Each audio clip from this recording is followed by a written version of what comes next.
नमस्कार मित्रों, आज फिर एक ऐसी खबर की बात करते हैं जिस खबर के अनुसार हमारी जो विरासत है वो भी बिकाऊ हो जाती है।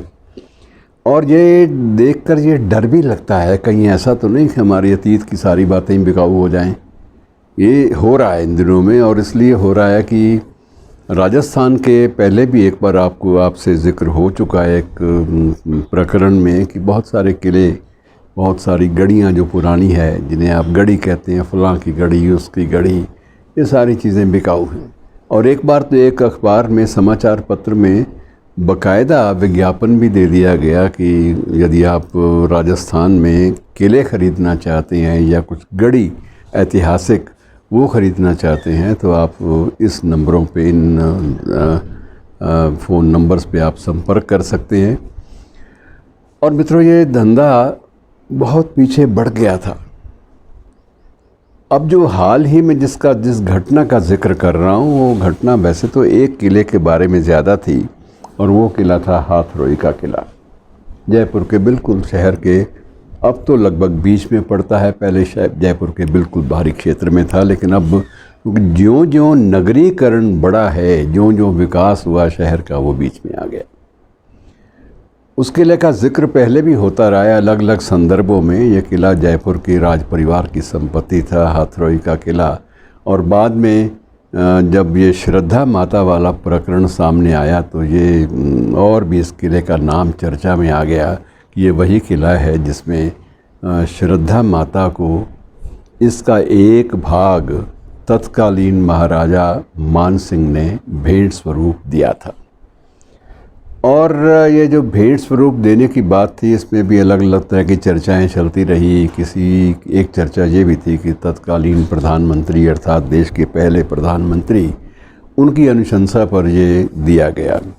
उन्होंने अनुशंसा क्यों की, ये फिर विवादों का विषय था, इसलिए हम उन विवादों के चक्कर में ना पड़ते हुए सीधी बात पे आते हैं कि हमारी विरासतें इन दिनों में बड़ी मात्रा में बिकाऊ हैं। ऐसा एक और चर्चित किला जो बिकाऊ इन दिनों में कई बार बिक चुका है। कई बार का मतलब मैं आपको बताता हूँ, मैं कई बार शब्द का प्रयोग क्यों कर रहा हूँ। और ये जो किला है, इसको विशेष रूप से बांसखों का किला कहा जाता है। बांसखों, तो बांसखों का किला भी एक ऐतिहासिक विरासत है। और ये किला मित्रों 17 बार बिक चुका है, 17 बार। और वस्तुस्थिति ये है कि जिनका स्वामित्व है वो बीच में कहीं शामिल नहीं है। होता ये है कि जो भूमाफिया नाम की एक ऐसी टर्म हमारे सामने आई है, वो यही काम करता है कि पुराना किला जिसके कागजात ना मिले, वो किले को बेचने की बात कुछ पर्यटकों से, कुछ संपन्न घरानों से कर लेते हैं वो लोग। और लालच ये दिया जाता है कि जहाँ अगर आप होटल बना लेते हैं को पर्यटन के लिए, तो पर्यटक यहाँ पर उमड़ पड़ेंगे, क्योंकि इसकी जो ऐतिहासिकता है उसका लंबा चौड़ा विवरण आकर्षक है। और उस विवरण को बेचने वाले लोग जो हैं वो बड़े अच्छे ढंग से प्रस्तुत करते हैं। और कुछ एक ने तो उसके बाकायदा हैंडबिल भी और छोटी छोटी बुकलेट्स भी आकर्षक छपवा रखी होती हैं, जिनमें उसका भीतरी जो इंटीरियर है उसका भी वर्णन होता है। और चर्चा इतनी ज़्यादा है कि ये बांसखों का किला जितनी बार बिक चुका है, आप खुद हैरान होंगे। और अब यह है कि इन फर्जीवाड़ों को अंजाम देने वाले एक तथाकथित किलेदार को, जो किले का प्रबंधक था, या मालिक तो नहीं कह सकते, लेकिन प्रबंधक, उसको पुलिस ने गिरफ्तार भी किया है। और आगरा हाईवे पर ये मौजूद है, जयपुर आगरा हाईवे पे ये बांसखों का किला। और इन दिनों में वो युद्ध का मैदान बना हुआ है। करोड़ों रुपए बहुत सारे लोग इसमें गंवा चुके हैं। अब स्थिति ये आ गई है कि जिन जिन लोगों ने किला ख़रीदा है, वो लोग विवश हो गए हैं कि उन्हें अपने लठैत जो है वो जगह जगह तैनात करने पड़ रहे हैं। उनको पता है कि इस किले पर कोई भी जिसके पास बाहुबल है आके कब्ज़ा कर लेगा। और ये बाहुबल के आधार पर या राजनैतिक संरक्षण के आधार पर जो किलों को, ऐतिहासिक किलों को, हमारी विरासत को जो कब्जाने की जो प्रवृत्ति है, ये दिन प्रतिदिन बढ़ती जा रही है। और बढ़ने का तकाज़ा ये है कि ये इसी एक किले की बात कर लेते हैं, बासखां का किला, कि ये पहले इस किले के मालिक ने फ़र्ज़ी कागज़ात बनवाए और फ़र्ज़ी कागज़ात के आधार पर फ़र्ज़ी रजिस्ट्रियाँ भी करवाईं, पंजीकरण करवाए बाकायदा, और जो राजस्व का रिकॉर्ड है वो पूरा किया। और उसके बाद केंद्रीय स्तर पर चर्चित एक भाजपा नेता को, उसके बेटे को, ये स्थान, ये किला बेच दिया। अब जो ख़रीदार था उसने भी इस बात की पूरी जांच वो कर सकते थे वो लोग, लेकिन उन्होंने पूरी जांच की ज़रूरत ही नहीं समझी। उनके दिमाग में ये भी था कि हमारे साथ कोई हेरा फेरी करके क्या लेगा, कैसे करेगा, हम उसको टांग के रख देंगे। लेकिन कोई टांगा नहीं जाता मित्रों, क्योंकि जो लेने वाला है उसकी तो भी आँख खुली रहनी चाहिए। उसको भी पता होना चाहिए कि मैं जो संपत्ति ले रहा हूँ उसका महत्व क्या है, उसका वास्तविक मूल्य क्या है, उसका वास्तविक मालिक कौन है।